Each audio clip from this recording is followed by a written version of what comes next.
أعوذ بالله من الشيطان الرجيم. بسم الله الرحمن الرحيم. الحمد لله الحمد لله رب العالمين والعاقبة للمتقين. الصلاة والسلام على رسوله محمد وآله وأصحابه أجمعين. Bütün hamd sanalar, maqtash ve alqışlar alemlerin Rabbi, bizning yaratquchimiz Allohga bo'lsin. Yaxshi oqibatlar, bütün muvaffaqiyatlar o'sharlarga bo'lsin. Salat, salam, aman esenlikler, qo'llash ve destekler Allah'ın peygamberi ve bizning rahberimiz Muhammed Aleyhisselam'a, onun ailesiga, ahli beytiga, sahabalarga, ta qiyometgacha onun yo'lida mangan yo'ldoshlarga bo'lsin. Amin. Assalomu alaykum qadrli Sharqiy Turkistonlik qarindoshlar. Bugungi suhbat Ahzab surasi 73. 72 ve 73. ayetlerden buludu. Rabbimiz bu ayette şuna kaydı. Bismillahirrahmanirrahim. İnna aradnal emanete ales semavati vel ard vel cibal fe'abeyne en yahmilnaha ve eşfakna minha ve hamalahal insan innehu kana zalumen cehula. Hakikat şudur ki, yani bu dünya hakikat şudur ki, biz amanetni asmallarga ve zamanga ve tağlarga tanladık. Şunun bilen hemmisi bu amanetni üstüge erişni red kıldı, unutmadı. Ve eşfakna minha, bu amanetni üstüge erişten korktu.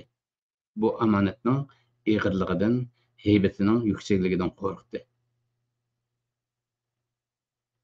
Ve hamalahal insan, bunu faqatlam insan üstüge aldı. Biz amanetni kainatni yaratgandan keyin hamma narsaga tanladık. Bütün kainat yo'q, alamaymiz, biz qo'rqamiz dedi. Faqat inson qo'rqmaylam aldı. İnnehu kana zalumen cehula. Bunda buluştuk hakikat şudur ki, o insan zalum, cehul idi. Yani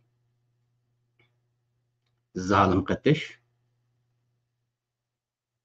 nahayta nadan. Shunda bo'lg'achqa buni inson oldi. Qarindoshlar,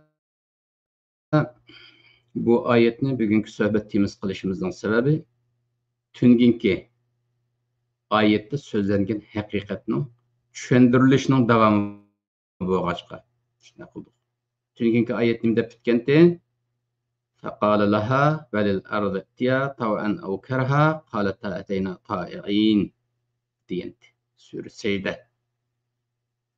Secde'de. Yani Allah bu kainatni yaratıp bulup bütün mahlukatka, kainattaki bütün mevcularını yarattım. Sizler mening mülküm. Mülküm boğaçqa sizler mening tasarrufumga kirishinglar kerak. Mening dige yerimga kelishinglar kerak. Manga itoat qilishinglar kerak. Men sizlarning Rabbinglar, sizlar mening bandalarim degan xitobni qilgan.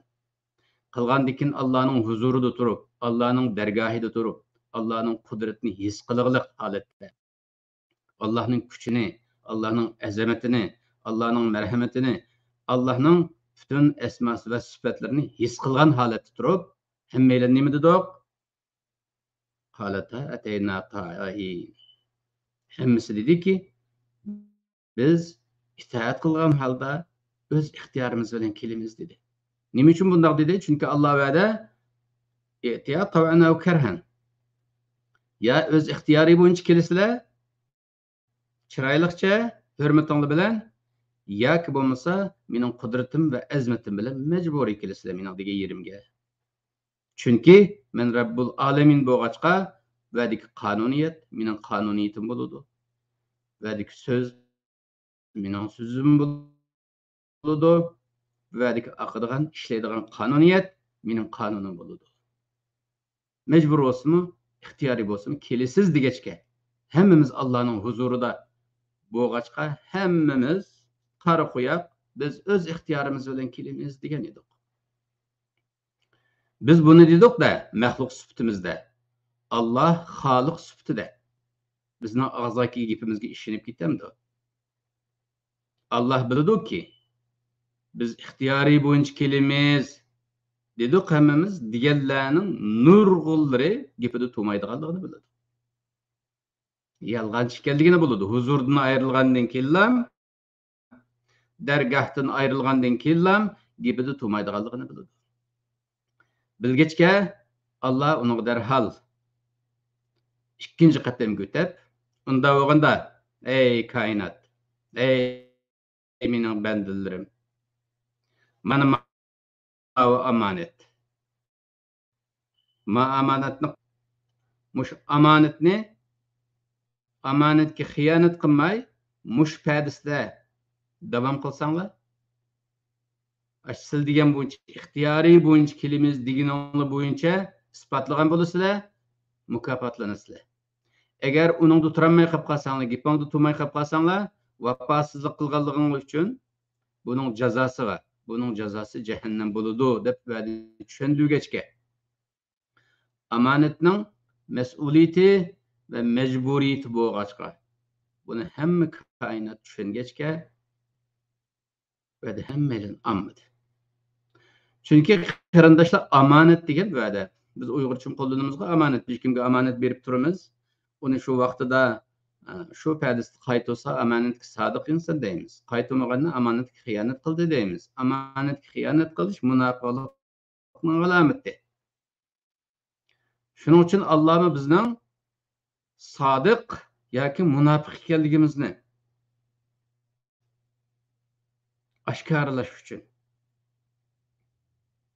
sodiq degan rostchil degan gap, munofiq degan yolg'onchi, ikki yuzlamachi degan gap. Huzur tikchaqda bir qanday deydigan, chiqib olgandan keyin boshqacha deydiganni ikki yuzlamachini munofiq deydi. Alloh shu koinotning orasidan munofiqlarni ayirish uchun, sodiqlarni ayirish uchun bu amonat tanladi. Suhbat temasida Allohning amonat ko'rgazmasi dedik-ku. Bütün kainat var. Allah bu amanetini körgezme kılıp verdi, tunuttu. Amanetini yazıp koyalım şu verdi. Bu amanetten içinde bu var, bu var. Nimile batan amanetten içinde?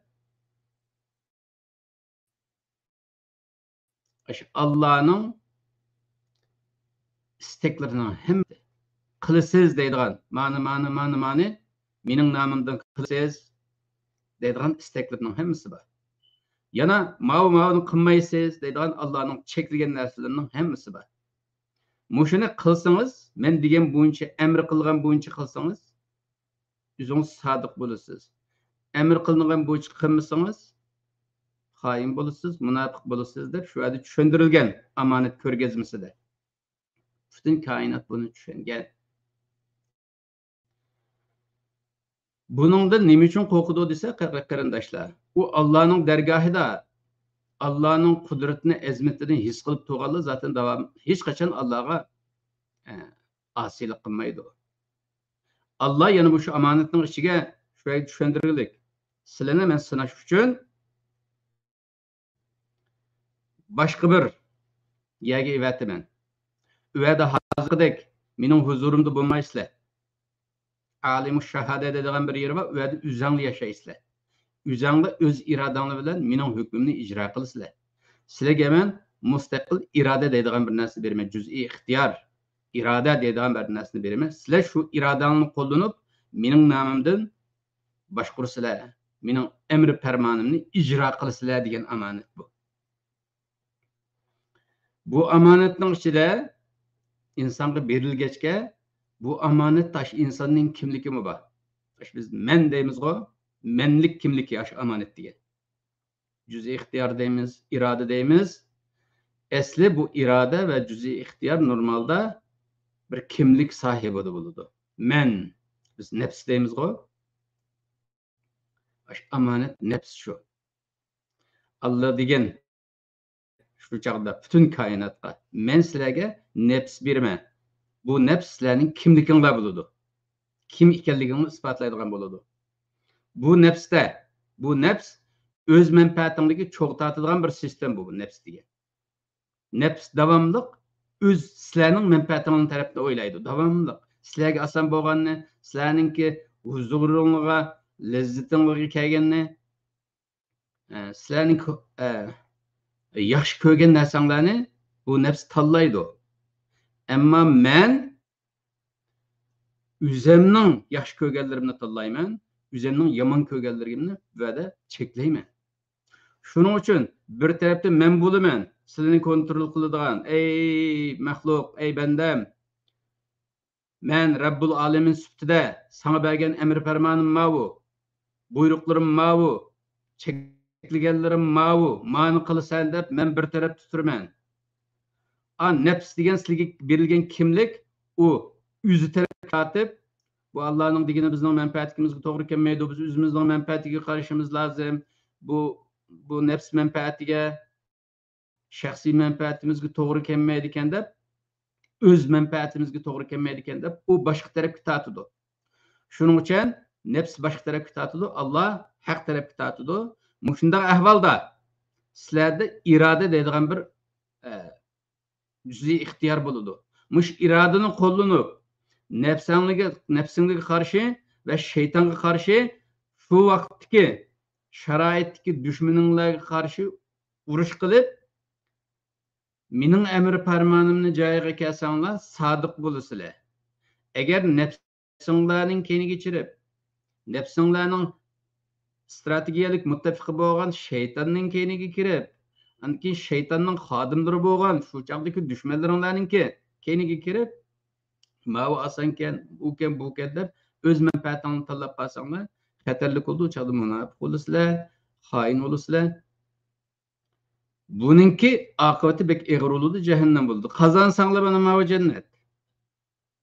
Ebedi o'lmay, baxt ichida yashaysiz. Qazanolmay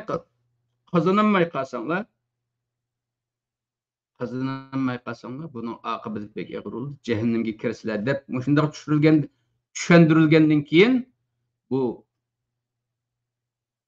amanet ko'rgazmasida hamma mahluqot, koinotdagi hamma mavjudot tushundi. Mas'uliyat, majburiyatlarini tushundi. Bir tarafda jannat, bir tarafda jahannam borligini tushundi. Tushungandan keyin hammamiz qo'rqib olmadi. Yo'q, bu amanet qilalasak bek yaxshi ishkan, qilolmay qolib qolsak, xatar bek ig'ir ishkan. Buni biz ammayli dedi. Ammayli degandan keyin şu kainatning ichidan inson elementi bu amanatni qabul qildi. Bu chaqda taqa inson alqi, biz inson deb bo'g'chi Odam alayhissalom aqlimizga keladi-ku. Bu inson taqa Odam alayhissalom shaklida yaratilmagan vaqt. Ammo element shaklida şu kainatning ichida moddiy shaklda botdi shu yerda. Shu inson elementi bu amanatni qabul qildi. Men qilaman dedi. Nima uchun? Innahu kana zaluman jahula. Chunki insonning haqiqati shudurki shu chaqda inson zalum, jahul edi. Zalum degan zolim qatish. Adolatdan yo'qsun, adolatning nimaligini bilmaydigan, adolat anglayishi yo'q. Adaletni bilmaydiganti bu. Adaletni bilmagandan keyin aldı. Chunki amonatning ichida adolat bor. Yana birisi inson jahulti, bek nadonti, ma'rifat yo'qti, irfon yo'qti. Amonatning ichida ma'rifatulloh bordi. Shuning uchun insonda inson adolat yo'qsin o'g'achqa. Adolatni yo'qsin bir element o'g'achqa chaqda, ma'rifatni yo'qsin bir element bo'lg'achqa shu chog'da o'ziga adolat yuklash uchun ehtiyoji bo'lg'achqa, ma'rifatga ehtiyoj bo'lg'achqa inson oldi. Masalan, ussigan odam suvga ehtiyoj bo'ladi. Qo'sqachqa odamning tamoqqa ehtiyoj bo'ladi. Shunga o'xshash adolat yo'qsini odamning adolatga ehtiyoj bo'ladi. Zalum insonning adolatga ehtiyoj bo'ladi.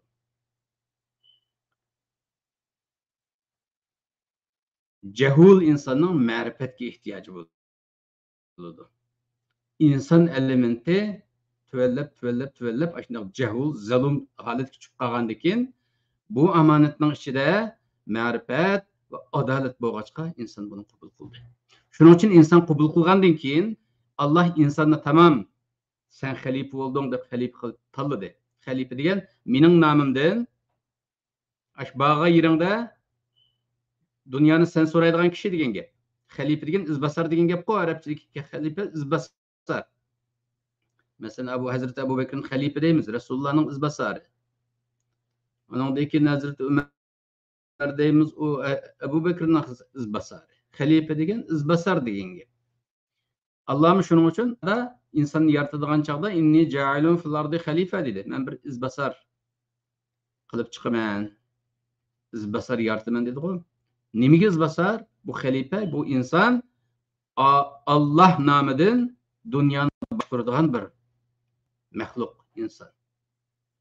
Şunun için Allah insan qabul qilg'achqa insonni xalifa qilib va'da e'lon qildi.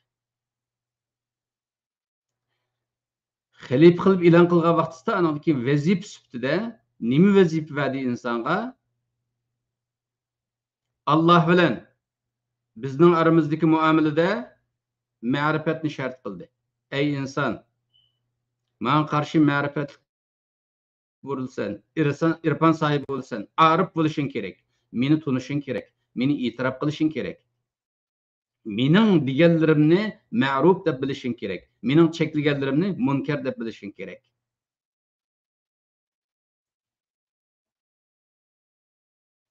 Shuning uchun insonning bu dunyoda ma'rifatulloh vazifasi var. Allohni tunish. Bu ma'rifatullohning qatorisiga nima kirib ketadi? Iymon etish kirib ketadi. Iymonning shartlari, oxirisidan İslamның şartları degandek hammasininki shu yıldızda ma'rifatulloh bor. Allah bilan tunishib chiqish, Allohni tunish. Allohni tunigandan keyin ma dunyodagi hayotda problem chiqmaydi. Allah degan bo'yicha andan keyin xalifalik vazifasini ado qiladi inson. Allah bergan vazifani ado qilib ma'rifatulloh bo'lgan chog'da. Bu Allah bilan bizning aramizdagi vazifamiz ma'rifatulloh vazifamiz. Hem de başka mahlukat bilan üstümüz mahluq bo'lgandan keyin başka mahlukat bilan bizning aramizdagi vazifamiz nima? Adolat. Şu insonlar arasida, bizlar hayvonlar arasida, bütün mahlukatlar arasida jonliq jonsiz biz adolat bilan muomala qilish majburiyatimiz bor. Şu ibodat degan vaqtda Allah insonni ben ibodat uchun yaratdim dedi-ku. Şu ibodat degan vaqtda şu ibodatning şu ikki putining bir puti Allah bilan aloqamiz, bir puti mahlukat bilan aloqamiz. Allah bilan bo'lgan aloqamizda tavhid bor deymiz. Shu ma'rifatulloh shu. Allohni tunigandan keyin Allohning bir ekanligini tunib yetadi inson va tavhid hosil bo'ladi. Yana birisi koinot bilan bo'lgan aloqa adolat. Adolat degan har narsaga loyiqida muomala qilish degan. Zulm har narsaga loyiqida muomala qilmaslik degan. Şunun için insan zalum, cehul bo'lg'achqa Allah insonga zalumlikqa qarshi adolatni yukladi, cehul sifatiga qarshi ma'rifatni yuklab vazifam shu dedi qarindoshlar. Shuning bilan nim bo'ldi? Inson xalifalik maqomiga yuksaldi. Yuksalgandan keyin bu yerda yo'lchilik boshlaydi. Allohning huzuridan başka bir boyutga, dunyoga evatilishi kerak, va xizmat qilish kerak. Shuning uchun Allah bu chaqda bu bitgandan keyin nima dedi? Bütün malaikalarni yig'ib, men bir xalifa yarataman degan vaqtda malaikalar ash nima deb aytdi-ku? Ko'rgazmada, shu amonat ko'rgazmasida shu meleklarga batdi. Şu yerda Allah'ın tushundirişi bilen bu insanın qandaq narsa ekanligini şu yerda hammamiz tushunib bo'lgan. Nima vazifasi borligini, qandaq xarakterda, qandaq mohiyatdagi bir maxluq ekanligini hammasini tushunib bo'lgan. Tushungachga andan keyin meleklar dedik, ya Rabbi, biz bu sana ibodat qiladigan, sana tasbih aytadigan, hamd sano aytadigan, taqdis, takbir, tahmid, hamma ibodatlarning turlarini biz qilyapsak, sen bir xalifa yaratdim deb bu o'zining irodasi bilan san qarshi chiqa oladigan, san qarshi tura oladigan bir maxluqni yaratding. Yaratmasang bu biz qilayli shu ibodatni, sana mandaq haqorat qilinsa, sana mandaq itoatsizliklar qilinsa, bizning ko'nglimiz azab yaxshi tushunmaydi ekan buni deb e'tiroz bildigan vaqtda, yani bir savol so'ragan. Allah dediki, sizlar bilmaysizlar, men bilganini bilmaysizlar. Men bu xalifani yaratishda boshqa bir maqsadim bor deb yaratayverdi. Keyin bu insoniyatning qobiliyatini tushungandan keyin meleklar qilolmaydigan ishlarni insonning qila oladiganligini bu ferishtalar tushungandan keyin hammasi tavba qilib qolu subhanaka la ilma lana illa ma 'allamtana innaka antal alimul hakim. Ey Rabbimiz, bizning bilimimiz yo'q, shunday joylab saptiq qapamagan. Tavba qilamiz. Sen butun bilim sohibisan deb va'da. Melekler özür tileydi. Faqatlam özür tilemaydigini insonning xalifa bo'lishini ko'rmagan jin toifasi, iblis avlodi va'da qarshi chiqadi. Bu başqa bir qissa, uni boshqa vaqtda deyishamiz qarindoshlar. Shuning bilan biz bu dunyoga keldik. Vazifamiz nima? Vazifamiz shu. Koinot yaratilgandan keyin Allah'ның amanet ko'rgazmasida men qilaman deb do'chiqqanlik vazifasini Allah bizga berganlik uchun shu vazifada o'zimizning sodiq yoki munofiq ekanligimizni isbotlash uchun mushu dunyoga keldik. Shuning uchun bu dunyoda tokkidan onamizdan tug'ilamiz, uning bosh tarafini bilmaymiz, bir kun tuyuqsiz o'lib qolamiz, uning oxir tarafini bilmaymiz. O'ttirdi bir klip, video klip var. Şu bizning hayotimiz. Anandan keyin bosh tarafini xotirlamaymiz, keyingi tarafini xotirlamaymiz. Nima uchun xotirlamaymiz? Chunki xotirlasak bu imtihon buzilib ketadi. İmtihon buzilib ketgan bo'lg'achqa Allah bizni xotirlamaydigan shaklda kallamizni yuvib, ma dunyoga shu imtihon beradigan salohiyatda shuning tushliq holatga ekilib ma dunyoda yashaydik. Şu dünya degan shu eng tuvan darajadagi hayot degan gap. Dünya deganning yana bir ma'nosi eng pes kichikki yer degan gap, eng tuvandagi yer degan gap. Allah'ın huzuru nerede? Alay illinde en yüksek, Allah'ın huzuru en yüksek makam. Allah bizni en tuvanga tushirib, o'zininki Allah'ın huzurida ekanligimizni his qilmaydigan, Allah'ın dargohida ekanligimizni his qilmaydigan yerga ekilib, anandaki imtihon qilyapti. Halbuki Allah xabardor, Allah'ın dargohida bo'lganimizdek, Allah'ın huzurida qanday bo'lgan bo'lsak, shuni biladi. Allah uchun bir farq etmaydi. 100 tarafını to'g'rimiz bilan mushu dunyoda yashaganimiz Allah uchun farq etmaydi. Farqi yo'q Allah uchun. Ammo biz uchun so'zlarga yerimizda Allah'ın huzurda qudrat, azamat, kibriya hamma narsani his qiliqlik bo'lgandan keyin u yerda boshqa bir holatimiz va dunyoga kelgandan keyin eng tuvan uzoqqa aytilgandan keyin biz u yerda Allah'ın huzurida ekanligini his qilolmaymiz. Dergahida ekanligini his qilolmaymiz. Anki xuddi beshimi yo'q, oyg'imi yo'q, faqatlam shu tug'ildi ekanmiz, o'lgandan keyin tugaydi ekanmiz, shunday bir hayotgan deydigan, onga ekiladigan bir sharoitdagi bir dunyoda Allah bizni yashatadi. Vadiki maqsadimiz o'zimizning sodiq yoki munofiq ekanligimizni isbotlash qarindoshlar. Buni tushunish uchun qarindoshlar, ba'zi vaqtda misol berishga to'g'ri kelsa, bu sosyal medyada bazı misollar o'tadi. Masalan, bir kun bir narsa ko'rgandim. Yo'g'on bir shirkat, beko'g'on shirkatga ish chaladi ekanda shirkatga. iş çağırgandan o devletdeki insanların köpüncüsü şu aşında yarması olgaçqa, işençilik insanlarını qandaq tapamayız.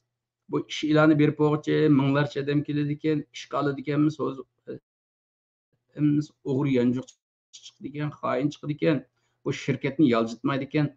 Sodiq insonlarni qandoq topamaymiz desa, shu birisining kallasiga kelib, ish e'lonini beraylik.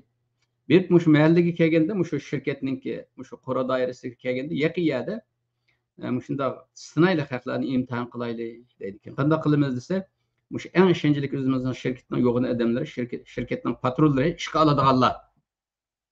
Ash ko'chada o'tirib tilamchi qiyofatiga kirib olaydi.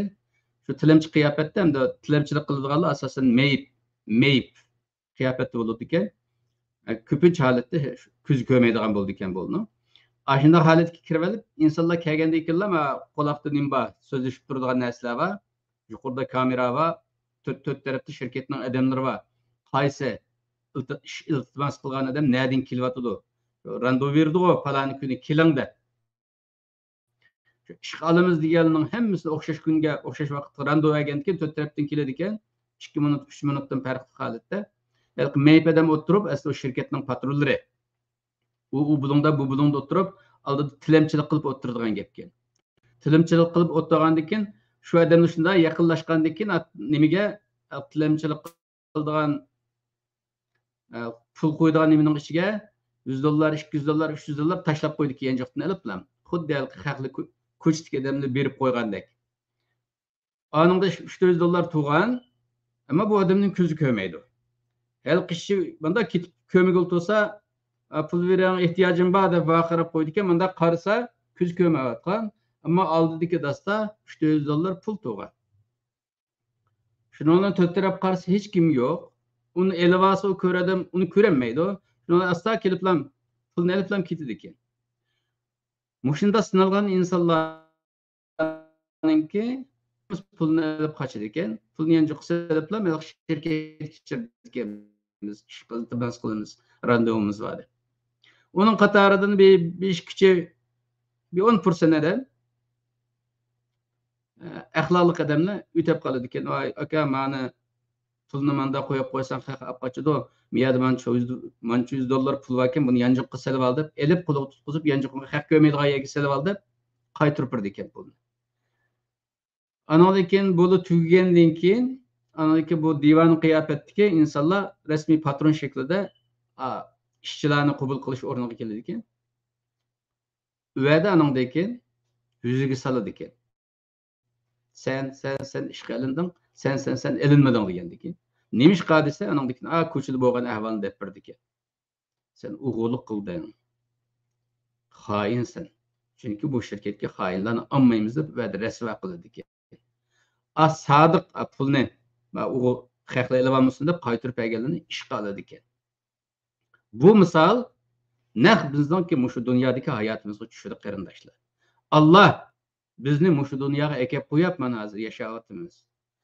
Pul tepatimiz, uni qilyapmiz, buni qilyapmiz, boy deymiz, maqomimiz va bu deymiz. Qo'limizdan nima ish keladigan turug'liq Allah rızası için bizim vermeyimiz. Şunun için Allah halk patronunki patronga o'xshash Allah ma dunyoda anandaki bizden bizim tileydigan halga kelip bizden talep kılalık. Mesela Kur'an-ı Kerim'de deydi o, Bismillahirrahmanirrahim, men dellezî yuqridullaha qardan hasanan. Allah'a kim qarzı hasana berip turdu? Kim qarz verip turdu deb Qur'onda savol bor o, nurg'un oyatda. Allohga kim qarz verip turdu? Boshqa oyatda Allohga kim yordam qildi? Intansurulloha yansurkum. Allohga yordam qilsanglar, Alloh sizga yordam qildi deb Alloh insonlardan yordam talab qiladi. Bir hadis qudsiyda deydi o. İnsan o'lgandan keyin oxiratda hisob beradi-ku, shu hisob berish jarayonini, Allohning hisob elish metodini so'zlab Alloh hadis qudsiyda shunday ifodalaydi. İnsanlar Allohning dargohiga borganda, ey bandam, men falon vaqtda och qolgandim. Aç qalsam, senden tamaq talab qilsam, nima ish men tamaq bermeding deydi. Bende deydi ki, ey Allah'ım, sen Rabbul Alamin tutsan, sen qanday och qolsan, men qanday sana tamaq bera alayman desa, shu falon yerdagi sening mamlakatingda, falon shu Sharqiy Turkistondagi xalqlar Xitoy zulmidan och qolganda sen shunga tamoq bermading-ku. Yana o'xshash jumla. Men suvsiz qolsam suv bermading desa, ya Rabbim sen Rabbul alamin to'san qandoq suv beraman desa Alloh yana falon yerdagi insonlardan och qolganda suvsiz qolganda suv bermading, suv beralaytding, non beralaytding. Anandan keyin men kasallab qolsam yo'qlamading bandam desa, bende deydi ey Allah sen Rabbul alamin to'san qandoq kasallab qolsa desa, sening falon yerdagi insonlar bunda kasaldi. Urush sebebinden, açlıktan, bunundan kesildi. Davalanışqa ihtiyacı bardı. Şularni davalatmading. Şunu davalatgan bolsang, şunun halidan xabar olgan bolsang, mening halimdan xabar olgan bo'libding deb insonlarni so'roqqa tortish uslubini Allah hadis qudsi orqali bizga deb turdi. Bu hadis qudsidan shu anladiki qarindoshlar. Biz Sharqiy Turkiston xalqi sifatida mush dunyoga keldik, imtihonda yashayapmiz. Eğer şu vatanimizning mustaqilligini asliga keltirish harakatiga atlanib,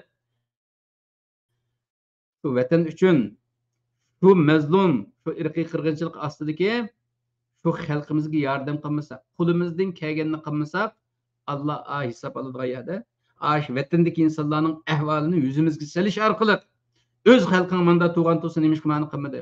O'z xalqingning manda ehtiyoji tug'an bo'lsa, shu ehtiyoj nima qilmading deb bizni hisob oladi. Bizden hesap algandek, anandaki ma Şarkı Türkistanlıkның beşiga ma gün kelsin nemish qilmanda qilmading deb Qozoq qarindoshlarımızdan, Qirg'iz qarindoshlarımızdan, O'zbek qarindoshlarımızdan, Türk qarindoshlarımızdan, bütün Müslüman qarindoshlarimizni hesap oladi. Yalnız Müslüman qarindoshlarni emas, bütün bizga yardım qilay desa qila oladigan turib, yardım qilmagan bütün insoniyatni shu shaklda hesap oladi. Chunki biz Xitoyga qarshi turadigan nurg'un fursatlarni qo'ldan berib etib, hozir qarshimi turolmaydigan holatdagi bir zaif holga tushib qoldik ya. Hisobni Alloh zot boshda bizdan oladi. Bizdan olib to'xtab qolmay, qo'shnilarimiz, milliy qarindoshlarimiz, diniy qarindoshlarimiz, insoniy qarindoshlarımizga yeyilib bu hisob butun dunyodan Alloh hisob oladi. Nima uchun? Biz qanday mushu dunyoga imtihondan o'tish uchun kelgan bo'lsak, sodiq yoki munofiq ekanligimizni isbotlash uchun kelgan bo'lsak, mush maydonga butun dunyo hamma xalq o'xshash vazifasi va o'xshash imtihoni bor. Buning ichida dunyodagi eng eski kafir deyilayotgan Xitoylarmi o'xshash imtihondan o'tadi. Imtihondan o'tamagandan keyin shu jahannamga tashlanaveradigan gap, tashlanaveradigan gap. Evvelde biz xalqning gapini qilmay o'zimizning ishga kelsak, qarindoshlar. Biz shaxs sifatida bu dunyoda imtihon uchun keldik ya. Shaxs sifatida o'zimizning sodiq yoki munofiq ekanligimizni amonatga sodiqmi yo amonatga xoinmi buni ifodalash uchun, isbotlash uchun keldik ya. Biz o'zimizning ishiga boqaylik. Shuning uchun Allohning qil degan amr farmonlarini qilsak, qilma degan cheklamalardan yansak, uzoq tursak, sodiq bo'lamiz. Qil deganni qilmasak, qilma deganni qilsak, xoin bo'lamiz. Unda bo'lganda innalloha la yuhibbul xoinin deydigan bir qoida bor. Alloh xoinlarni yaxshi ko'rmaydi deb, yaxshi ko'rmagandan keyin